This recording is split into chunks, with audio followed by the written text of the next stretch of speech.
今日2025年11月20號，英國 Home Office 剛剛出咗一份重磅 paper，叫做 A Fairer Pathway to Settlement， 中文可以譯做更公平嘅定居途徑。副題係 Earned Settlement 賺取式定居。呢份60頁文件係由現任內政大臣 Shabana Mahmood 親自寫序，同時係一份正式聲明加12星期公眾諮詢。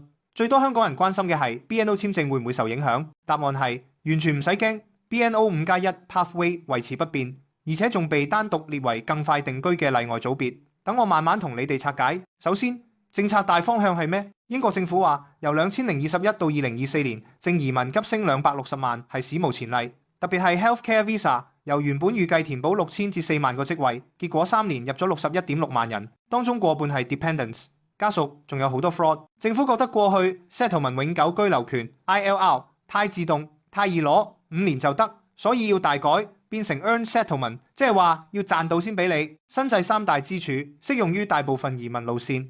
一、基本資格期由5年延長到10年，已經宣布咗唔係諮詢選項，係鐵定。二、額外硬性要求，任何時候都要符合，完全冇刑事記錄 （Clean Criminal Record）。英文要達更高標準。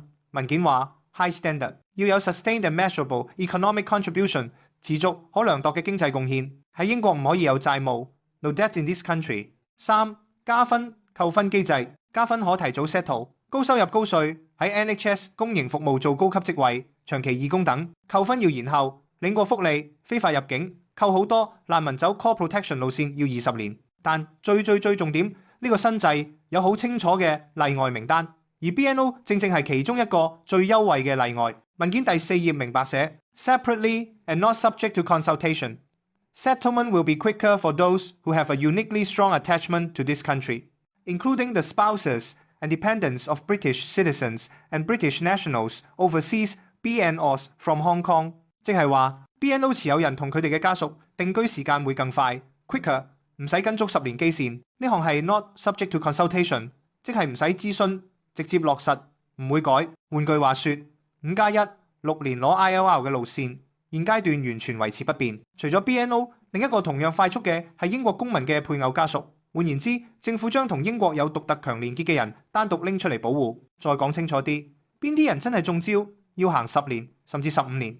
一大部分 skilled worker， 除咗 BNO 同高技術高薪嗰啲。二、特別針對 Healthcare Visa 入境職級低於 RQF Level 6，即冇學士學位水平，又帶咗非工作家屬嗰批。政府建議要15年先有資格申請 settle， 呢個係諮詢緊。三、曾經領福利、非法入境、走難民路線嘅會再延長。四、最嚴重嘅係新制會追溯，即係而家已經喺英國未攞到 ILR 嘅人，無論你差幾個月到5年，都要即刻轉新制，重新計起10年或15年。但同時講明3個絕對唔會動嘅組別 ：EU Settlement Scheme， 歐盟公民已攞 Pre-settle Status；Windrush Scheme， 已經攞咗 ILR 嘅人，政府話。我哋唔會食言，政府預計如果唔改制，2026到2030年會有160萬人攞 settle。2028年單年高峰45萬，主要就係之前嗰批 healthcare visa 改咗之後，數字會大幅下降。另外有幾個諮詢焦點，有冇 NRPF、No recourse to public funds 到 settle 為止，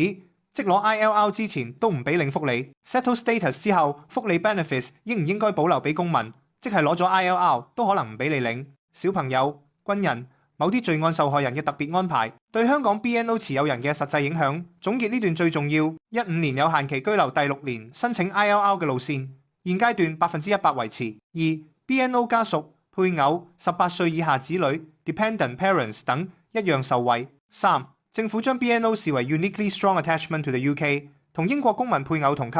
4. 就算將來10年基線真係落實，BNO 會係明確例外，唔使驚突然改。5. 但如果你係BNO 轉咗去 skilled worker， 或者將來政策再變，就可能有新風險。而家未有跡象。我哋再睇內政大臣 Shabana Mahmood 嘅序言，佢係第2代巴基斯坦移民。佢講得好清楚，我唔想見到英國變成 Little England， 我希望繼續做世界上最成功嘅多種族民主國家，但前提係移民要貢獻，要融入。佢將 BNO 同英國公民配偶放喺同一句 quicker settlement， 明顯係政治表態。BNO 係英國特別承諾嘅一群，唔會同一般經濟移民混為一談。現階段結論 BNO 5+1目前穩如泰山，甚至比好多其他路線更穩。新制主要劏嘅係2022到2024年嗰批低技術、多 dependents 嘅 healthcare visa 群體。諮詢期12星期，如果你有意見，可以去 gov.uk 填問卷，最快可能2026年開始立法，具體實施日期未有。最後提醒大家，政策始終有變數，雖然今次文件對 BNO 係正面信號，但最好都係有計劃。B 手上永遠留一筆錢，一個後路，移民從來唔係一勞永逸。好啦，今日嘅詳細拆解就到呢度。如果你係 BNO 持有人，基本上今次可以鬆一口氣。如果你係 skill worker 或者 healthcare visa， 特別係帶咗家屬，就真係要認真睇呢份文件同諮詢。記得 like、share、訂閱、開鐘仔，下條片再見，拜拜。